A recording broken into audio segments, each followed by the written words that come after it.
বসিরহাটে গুলিবিদ্ধ তৃণমূল কর্মী। কি কারণে গুলি তা জানা যায়নি। বসিরহাট থানার ফিফা এলাকার বাসতলার ঘটনা। গুরুতর জখম অবস্থায় গুলিবিদ্ধ আলতাফ মালিককে বসিরহাট হাসপাতালে নিয়ে যাওয়া হয়েছে। বসিরহাটে গুলিবিদ্ধ তৃণমূল কর্মী, নাম আলতাফ মালিক। কি কারণে গুলি তা জানা যায়নি। বসিরহাট থানার ফিফা এলাকার বাসতলার ঘটনা। গুলিবিদ্ধ আলতাফ মালিককে বসিরহাট মহকুমা হাসপাতালে ভর্তি করা হয়েছে। ঘটনাস্থলে ছড়িয়ে রয়েছে বোমা। ঘটনাস্থলে বসিরহাট থানার পুলিশ। এখানে দুজন দুষ্কৃতী মোটরসাইকেলে করে এসে নেতাবের জেরক্সের দোকানে আলকাপ বলে একটা ছেলে জেরক্স করছিল, তাকে গুলি করে চলে গিয়েছে এবং যাওয়ার সময় বোমের প্যাকেট ওখানে সামনে হাকিমের দোকানে ফেলে দিয়ে বেরিয়ে গেছে। সন্ধ্যেবেলা ওখানে জেরক্স করছিল, ওর কি শত্রু আছে না আছে, সেই কারা কি আছে না আছে, তারা এখান থেকে এসে তার গুলি করে বেরিয়ে গেছে।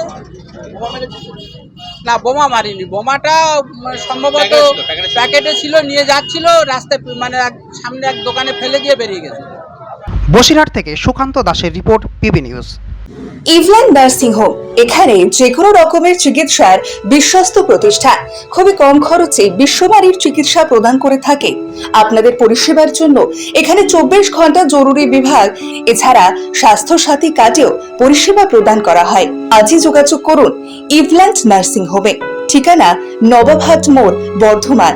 ফোন নাম্বার মনে রাখবেন 9434383966 অথবা 7908496820।